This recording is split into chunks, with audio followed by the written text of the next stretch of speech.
All right, and we're back, sports fans. Welcome back to Unfiltered, your newest sports podcast with unfiltered and unbiased takes. Thank you guys for spending some of your time with me again here today.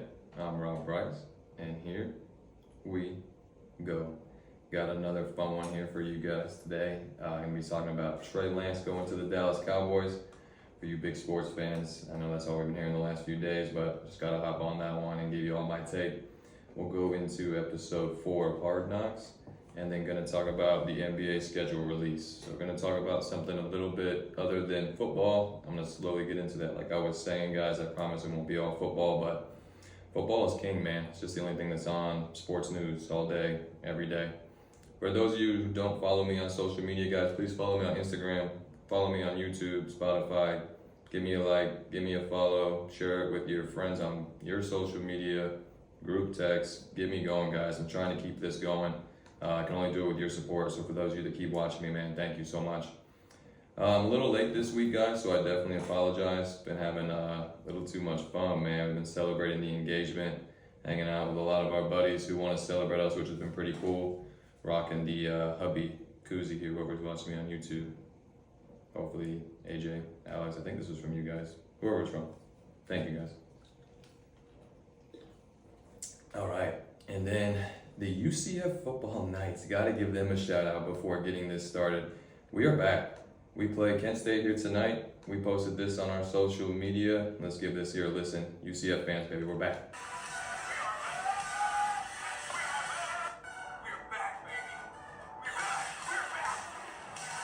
Whoa, we are back, baby. UCF Knights, we're back. The bounce house is going to be open tonight. It's going to be rocking. My buddy Gohan's going to the game. I will not be there, brother, but have fun, man. Go Knights, baby. Charge on. Cannot wait. We're back. We're back. And then getting into the show here, guys, I have my first sponsorship. Very, very excited. Dynasty Solar. Dynasty Solar, Paul Cho, as my boy, works for them on the side. Does a lot of work for them. If you guys are looking for solar at your house, you guys, I don't know, maybe get it into an apartment complex like here, Paul, maybe we can make it happen. Anyone looking for solar, go ahead and reach out to my boy Paul Choez. Reach out to me, I'll connect you with him. Pretty cool to have my first sponsorship, man, only in my 5th episode. So Paul, really appreciate you supporting me, bro. Again, that's Dynasty Solar. Very excited about that moving forward. And then getting into where everybody is kind of hopping on where Rob was wrong topic, guys. Your favorite part of the show, I'm sure. I think I only had one last week, Maj. You called it out that Joe Burrow's ADP was not the 4th round. Guess that's a good one. He actually went in the 5th round in my draft, so I don't know, man. That's my big money league. It really depends which draft you guys are in. Fantasy, as far as ESPN, Yahoo, Sleeper.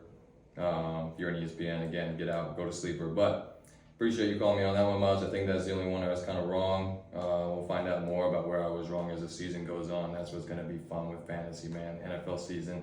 We are, less than a week away. Oh, I can't wait. I can't wait. I got a Rob's Debatable fact we'll end the show with as we get into the football season. First game is going to be Thursday, Chiefs, Lions. Chief Lions, can't wait, man. So getting into Trey Lance going to the Dallas Cowboys. I love it, man. I absolutely love it.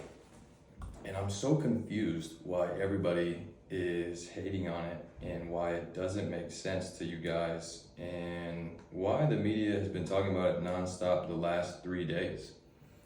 It's just so confusing to me.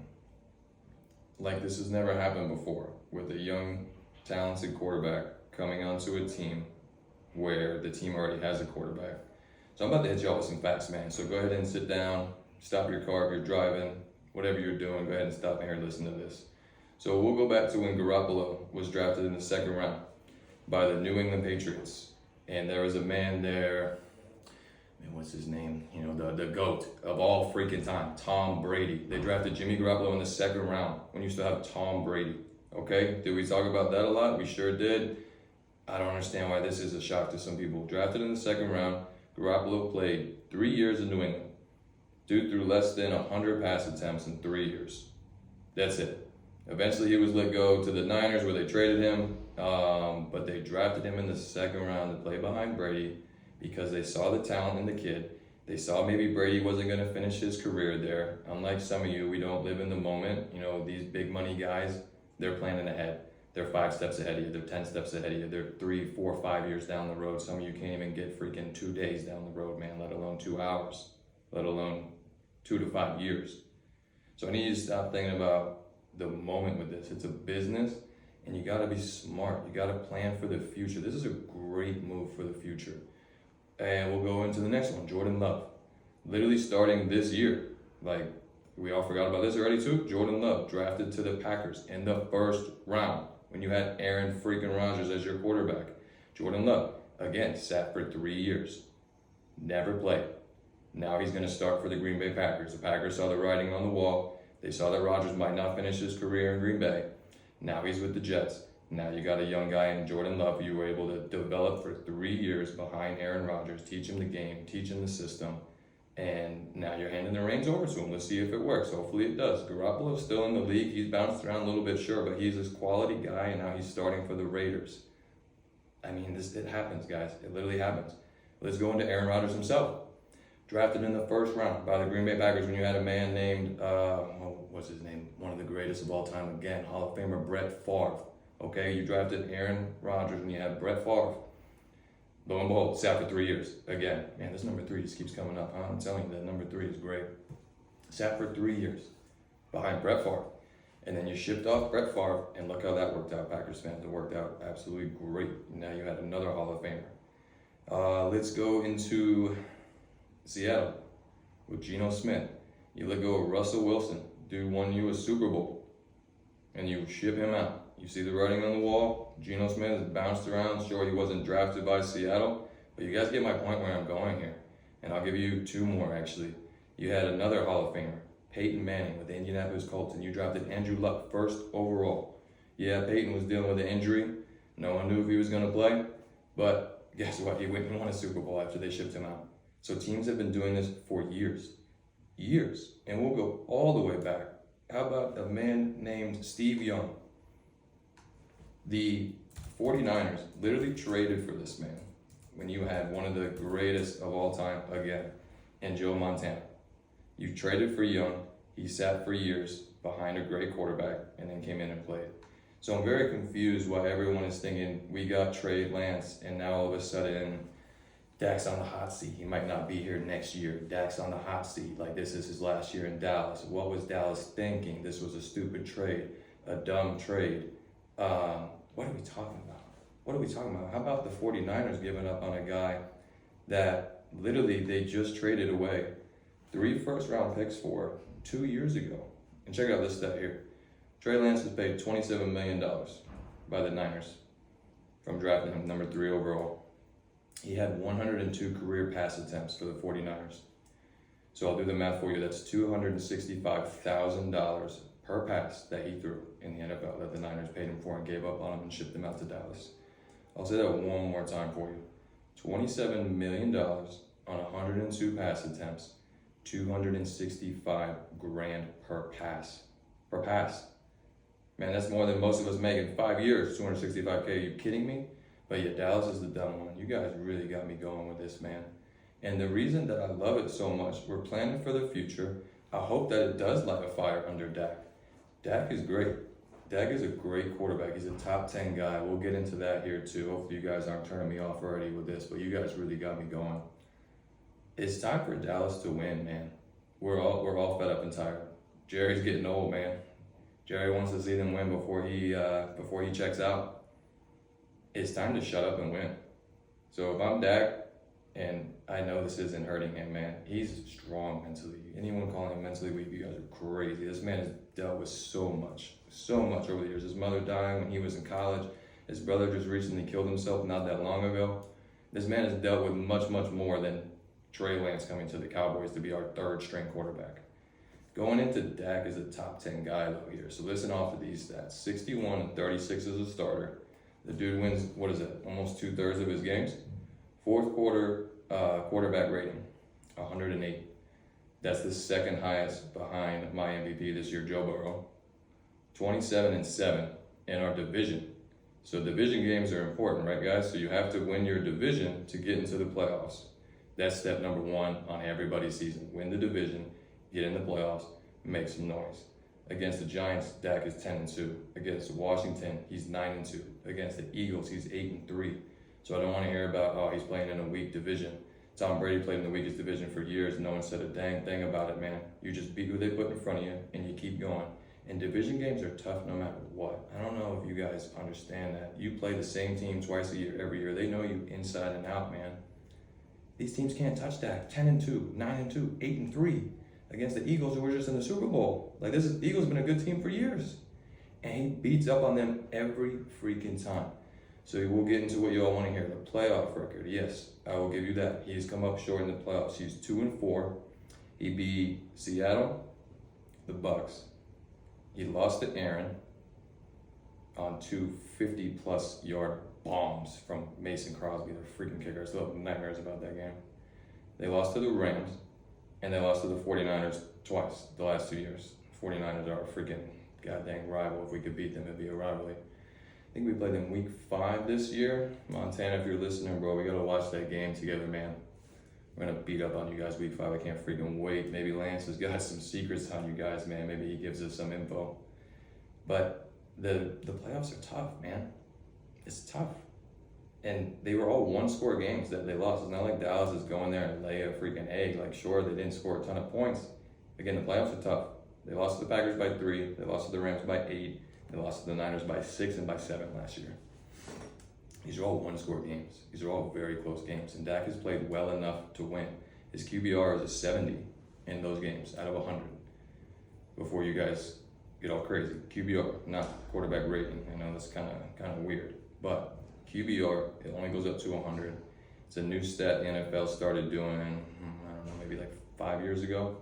So it takes into account everything, literally everything. Your efficiency, takes away the garbage time at the end of the game when you're up by 20 and you're throwing, little easy touchdowns. Takes into account everything in the game. It's a much more, how do we put it? It's a much better stat than quarterback rating. And that's the one that at 158.3, whatever it is. This one's out of 100. Dak's over 70 and the average is 50. Patrick Mahomes was the best last year at 79. Just to put that into perspective for you. So Patrick Mahomes, we all love Mahomes, right?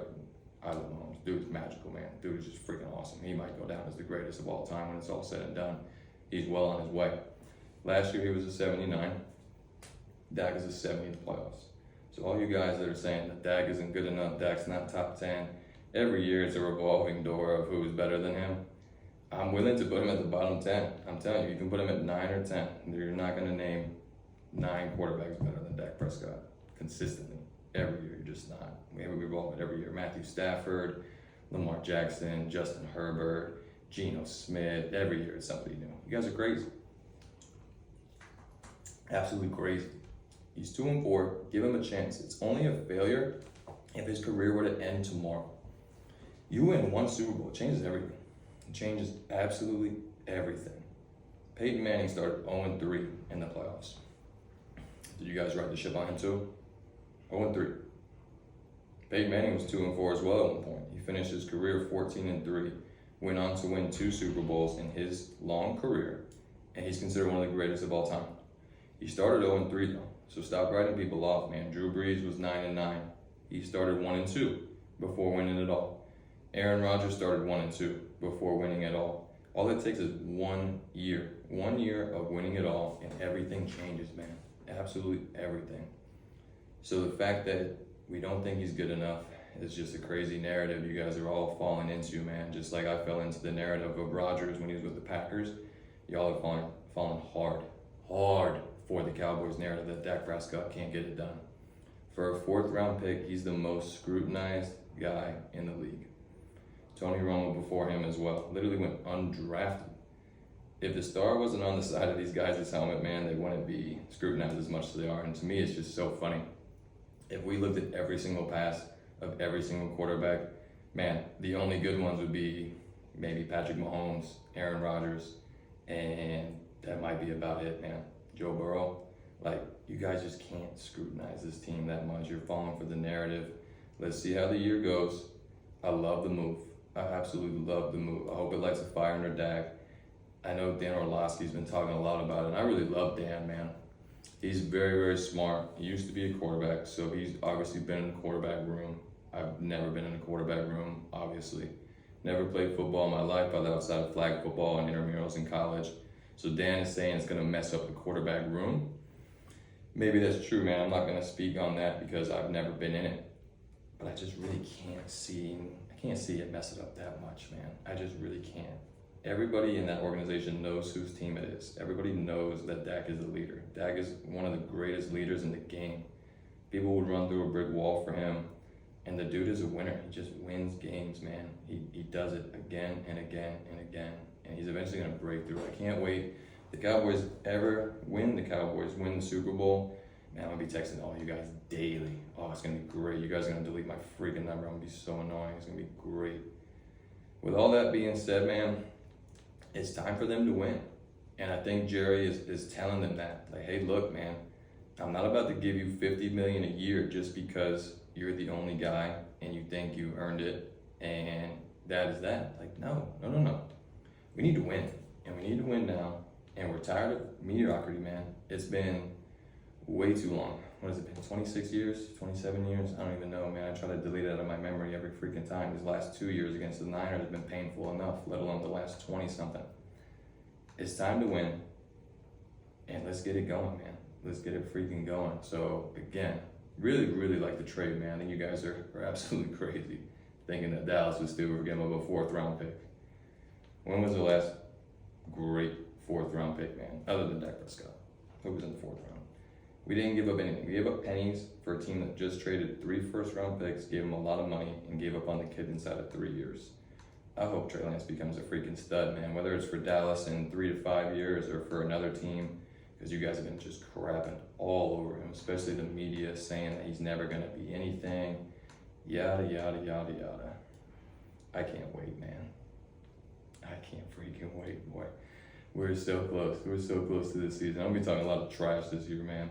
I usually hold back on you guys, but I'm going to be talking so much trash. Manny, Ben, everyone in the Brokers and Boobs League, whoever else, man, I'm coming at you. I'm coming at you all. I can't wait. Going into the Hard Knocks episode 4. It was awesome, again. Aaron Rodgers is just that dude, man. He is freaking sick. That pass that he had to Garrett Wilson was just so simple, but so perfect. I mean, he threw that thing on a frozen freaking rope, right over the dude's head, right into Wilson's hands. And that kid's going to be nasty too. And the way he snagged it and immediately ripped the ball away so the defender had no chance to even do anything, let alone try to hit it out of his hands. I mean, it was perfect. It was absolutely perfect. It made it look so easy. And he just makes everything look easy, man. And then the Giants player that went after him saying, I don't even know who you are. And there was a scene where Rodgers is talking to the players on the sideline and he's explaining what happened out there. And Rodgers was like, dude, yeah, right, basically. I think he said, Google me or YouTube me. Might have been Google me. And then Aaron told him, first, I don't even know who you are. The dude's coming after him, 5 steps after he threw the ball. The dude lies to Aaron and says, I don't know who you are, which is crazy. I mean, if that dude was a good crap talker, good shit talker like me, man, I would have came right back at Aaron and been like, you're about to freaking find out, man. And then I'm going after him the next play, man. I don't care if he throws the ball again. I'm getting a penalty. I'm hitting you after the damn play, man. Not going to hurt you, but you're going to remember me after saying you don't know who I am. But the dude wasn't a good crap talker. He bumped into Aaron after he threw that rope to Garrett. Aaron probably told him to F off, go back to the bench. I'm not sure who that guy was. I didn't really look him up, but I'm interested to see if he even made the team. That was pretty funny, man. But Aaron is he's made for TV. The dude is just awesome. The way he looks and smiles at the camera, the way that he winks at the camera, just the little funny things he says. The dude is made for it, man. Maybe he gets into a career of acting after this. Who knows? I think he should be a coach. His offensive mind is just, it's insane, man. He's 10 steps ahead of everyone on that field, bro. When he was losing his mind in the practice, there's a scene where he threw a bunch of incompletions in a row. Someone's running the wrong route. Can't block nobody. He loses. He's just cursing every word as the F-bomb coming out of his mouth. He goes over to the sideline, squats down after he finally stops cursing. He cursed for a good minute straight, and I freaking love it, man, because I got a sailor's mouth too sometimes. I might start dropping the F-bomb on this show more, which I already did today. It's unfiltered, right? This is unfiltered. This is what should happen. I know Joey Trout, you were saying I should have like some whiskey or something on the show. Maybe I'll do that next week, man. We'll really get unfiltered and start getting this thing going. But he squats down and he calms himself, and then I don't know how long he didn't say anything, but the camera's looking at him for what felt like a minute. Gets back up, gets his thoughts together, and then he just goes out and shreds it. Tells the players what he wants to do. He's telling the coach a certain route on the play is never going to work. You should be doing this one instead. So he's adjusting the play inside of the play. I mean, the dude's just a genius, bro. He's a freaking genius. He is so good. And maybe that's why he didn't get along with some previous coaches. He's definitely a little arrogant, but he's rightfully so arrogant, and he's probably smarter than all these other offensive coordinators, and that's why they're not really getting along, because Aaron is telling them how to do their job, which can't really fault the guy, man.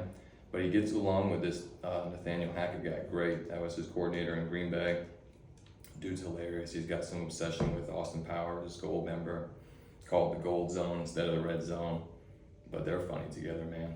The show is just freaking awesome. I absolutely love it. The time where Randall Cobb blindsided that dude and got a penalty, and Aaron's like, dude, this isn't 2014. What the heck are you doing? He's funny, man. He's a funny leader, bro. I think the Jets are going to make a lot of noise this year. And then he's just going to make Garrett Wilson a freaking all-star. I mean, this kid, there was a scene, I think it's in the fourth episode before this last one, or the third one before this last one, where it's just Garrett Wilson running route after route, just shredding people, just making them look silly. I'm actually very upset at Jordan. I know you're listening to this one here, man. I can't believe you drafted him. What were you, like 6 overall? You SOB, stole my guy, man. He's going to be great this year. And it's his new Devonta Adams. Garrett Wilson is like a replica of Devonta Adams, man. He's going to be real good. Jordan, I'm seriously so mad at you still. So mad at you. You ruined everything. And then they're showing Sauce Gardner, too. I love when they show the defense, man. I'm a defensive guy. That's why I'm repping my Micah Parsons jersey. You guys can see that on YouTube. Micah's going to be the Defensive Player of the Year. Can't wait. He's been runner-up his first 2 years in the league. Dude's an absolute stud. But this guy here, Sauce Gardner, my God, the dude's a freaking technician out there. I mean, just no one can get the ball on him. He has more pass deflections, I feel like, than any corner I watch. I mean, he runs the route better than them sometimes. I mean, it's like he knows where they're going before they even start. He is going to be great. Great guy. I'm very excited to watch the Jets, especially week 2 when I am there with my pops. It was just his 60th birthday yesterday. Well, by the time I released this 2 days ago, August 30th, my dad turned 60. We go to the home opener every year. Can't wait to go see the Jets. I am scared Rodgers beats us again, but gotta be positive about it, man. I think we finally get the guy. I think Micah Parsons will have at least 2 sacks in that game. And then they had a close-up or a follow-through with this guy, Denzel Smart, for the Jets. He was a 6th-round pick in 2017. Couldn't find out how many times the guy has been cut. I need a stat guy, man. If you guys want to help me out, send this out. I would love to have the stat guy from the show Get Up in the morning. That dude is also hilarious. Get Up on ESPN. That guy's pretty sweet. I forget his name though. But I couldn't find how many times it's been cut. I think it's like 7 or 8 times. I mean, that's a lot. That's a lot of times to be cut. Keep coming back. Dude was a late round pick. He messed up his shoulder in the game. They made him go and get an MRI. Dude didn't even want to go because he knows he's on that roster bubble spot every year. He's got to go all out to get it. And it's just like, man, when you want something that bad and you work for it for that freaking long and you just refuse to lose. Basically, he refuses to not make that team. That's freaking awesome, man. That was pretty cool how they did a close-up on that guy. They were showing his family. He's inviting everybody over for food. He's got the, what did he call it? The charcuterie board instead of the charcuterie board? I might be saying it wrong now too. Charcuterie. Ah, crap. Well, we both messed it up, Denzel, but that is hilarious, man. Super proud of that guy. He made the team. It's just really cool to watch, man. The in-season Hard Knocks, maybe I'll have to give that one a try. I've never watched that before. But with the Jets, this has been a lot of fun to watch. I think that might have been the last episode. I don't know if there's one more before the season, but it was awesome. And then with it ending, Rodgers saying Jet Life Stadium. I mean, they need to make that into t-shirts if they haven't already. Instead of MetLife Stadium in New York, Jet Life Stadium. Giants fans, you just gotta be pissed. You gotta be freaking livid. Dude's already trying to take over the name of the stadium with Jet Life. They're not the only team in New York no more, man. New York Football Giants, you got some competition. Dallas, we'll see you guys week 1 too. AJ, we gotta watch that game together, bro. Hopefully we don't go out and kill each other, but we gotta watch that game together, man. Really, really exciting time, man. And then going into my last topic here, the NBA, they released the schedule, I think a week or two ago, and we're close. We're close to that too. This is the greatest time of the year. College football is starting, NFL starts next week, and then you got NBA. So they released the schedule, and I always am curious right away just looking at the Christmas Day games. Those are always the best teams in the league that play on Christmas Day, and it's great, man. I mean, you wake up Christmas morning like a little kid, open up your gifts, texting all your buddies, and then you got NBA all freaking day, starting at noon till you freaking fall asleep because you got the West Coast teams playing till like 1 a.m. Just awesome, freaking awesome. Can't wait. You start out with the Bucks and the Knicks. You got the Warriors and the Nuggets. That's gonna be a great one. Classic Celtics, Lakers. My Miami Heat finally got back into the Christmas Day games where they belong. Finally, NBA. Jeez, what took you all so long? We play the 76ers, and then you got the Mavs and the Suns. I mean, you're gonna have so many freaking fun games to watch. That's gonna be really, really cool. Very glad my Heat made it back in there. I hope Damian Lillard comes to Miami. I remember my first episode talking about Lillard. I think we're at like day 60 now. Like, dude, it's been so freaking long. Starting to think it might not happen, but we'll see. If it happens, it's over. It's over for the league, man. Jimmy Butler with Dame time. Ooh. Oh, it's over for the league if that happens. I did want to give you guys my surprise team here for the NBA this season. A little dramatic pause. Miguel Torres, bro. You've been asking me to shout you out for weeks, months, years. This is your shout out, bro. Your Orlando Magic is my surprise team of the year. I think you guys are going to be good. I really do. I think the Orlando Magic make the playoffs this year. They got a nice young team. They kind of remind me of the Kings. Not the same players, but a young team who finally made some noise. They got into the playoffs and were just fun to watch. I mean, the Kings like the beam thing. It's freaking awesome. Stadium looks awesome. The arena, not stadium. I think the Orlando Magic finally make some noise again. They got Paolo Banchero. I mean, this dude's gonna be a stud. Rookie of the year. I mean, he just looks great. I remember when he was coming out of the draft, and I'm telling Miguel and Nick that he reminds me of LeBron. Remember, y'all call me crazy, still call me crazy, but dude, I'm telling you, the kid, he reminds me of LeBron. So they're both 6'8", about 250, or I'm not, is it 6'8" or 6'10"? I probably was a little bit taller. So 6'10" and 6'9". Yeah, we'll just say they're both 6'9". They like to kind of bounce up the height a little bit. Both can pass, great passers. Both have incredible court vision, both very stout, quick, they can shoot, they can do it all, man. And then their stats, their rookie years, check this out, pretty similar, man. So Paolo averaged 20 points, about 4 assists, and about 7 rebounds. LeBron's rookie year, 21 points, 5.5 rebounds, 6 assists. Their games are just very, very similar. Free throw percentage, they're both right around 75. 3-point shooting, they're both at about 29%. Neither of them could shoot threes yet. If Paolo can get that part of his game down, man, the kid, I think he takes a major, major step this year. He's gonna be the reason the Magic make the playoffs. 100%. He's gonna be the reason they make that playoff run. And then they got some other young guys too coming up. You got Franz Wagner. He's good, man. 8th overall pick a couple years ago from Michigan. He shot over 48% last year.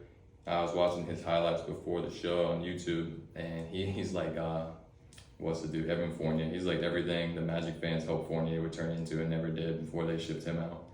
But Franz is good. You got the two young guys you drafted this year with Jet Howard and Anthony Black. Love Jet Howard. I think he's an underrated guy. Anytime your dad plays in the NBA, anytime you got your father who played in a professional sport league, man, I'm telling you, that changes the whole dynamic. Like, imagine him growing up as a kid. Juwan Howard played 22 years in the NBA. He was with Miami in our glory days too. He was the coach for Miami for a little bit. He was like one of the assistant coaches. Now he's the coach over at Michigan where Jet Howard played. I mean, Jet Howard has been coached by someone like Juwan for years. Juwan Howard knows how to get it done. He played 22 years in the NBA. That's insane. And he's been coaching this kid all along. I think he's going to be good, man. He's a small power forward. He's 6'8", but he's kind of skinny.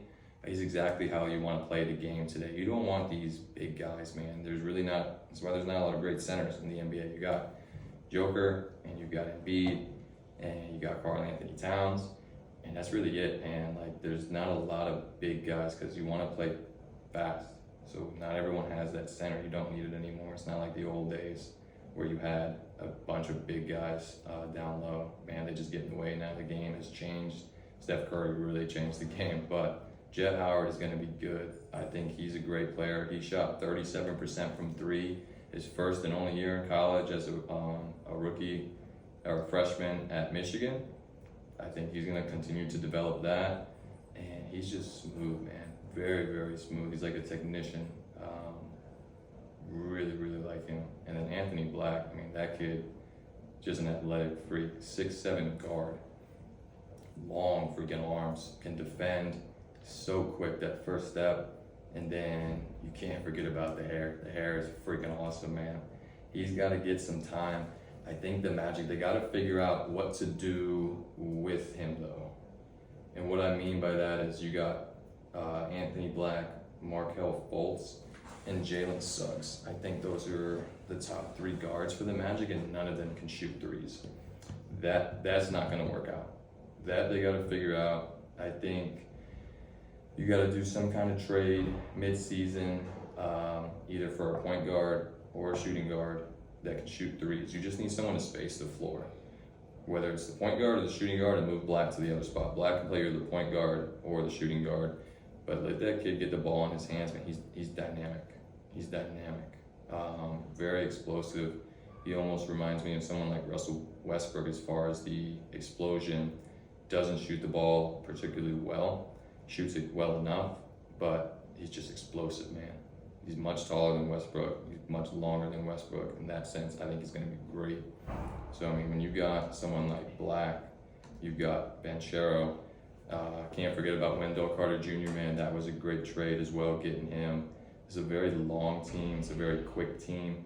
It's a very young team. I think they're going to be great on defense, and they just need someone to step up on offense, man, other than Banchero. If they get someone other than that and Wagner, it's going to be really, really good, man. They just got to get someone that can space the floor. Someone can space the floor, shoot some threes, and I think the Orlando Magic make some noise, get into the playoffs, and then maybe lose to Miami in the first round. I don't know.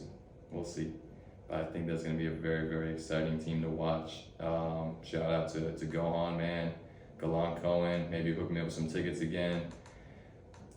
I could use them. It'd be a lot of fun. Definitely a Miami game. Let me know.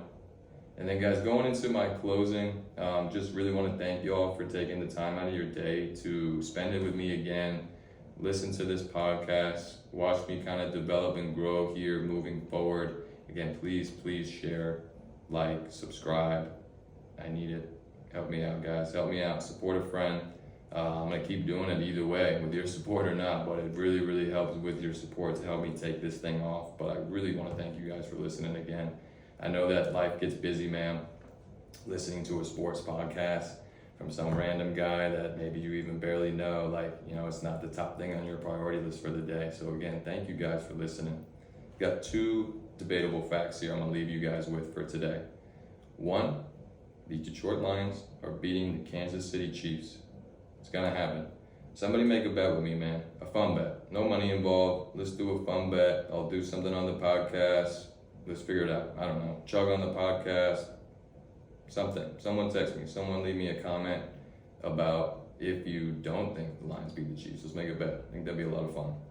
And then the other one, man, women's sports, they need to get some love. How about 92,003 fans at the women's Nebraska volleyball game today?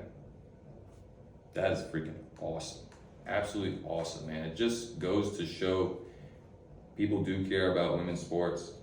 It is exciting, and you can really get it going if you would just market it in any similar way that we do men's sports. And I get it, men's sports brings in more revenue and yada, yada, yada, yada. But at the end of the day, if you market it the same, man, like whoever is a marketing manager for these women's sports, do you even do your job? Like what's going on, man? Like what's happening here? Let's get some more people behind this. Market a little bit better. Like I never even know when the women's NBA playoffs are even on. Like just never see it on TV unless I knew about it and watched it. I would never know it's on. 92,000 fans. That's insane. They filled up a football stadium to watch women's volleyball. It's freaking awesome. Let's get behind it. Let's support it. Maybe go and share that. I already shared on my social media. Let's get behind it, man. They deserve a lot of love. And it's just really, really cool to see. I hope that starts to take off, man. Again, thank you guys for listening. Have a great rest of your day. And I'll see you all next week. Thank you.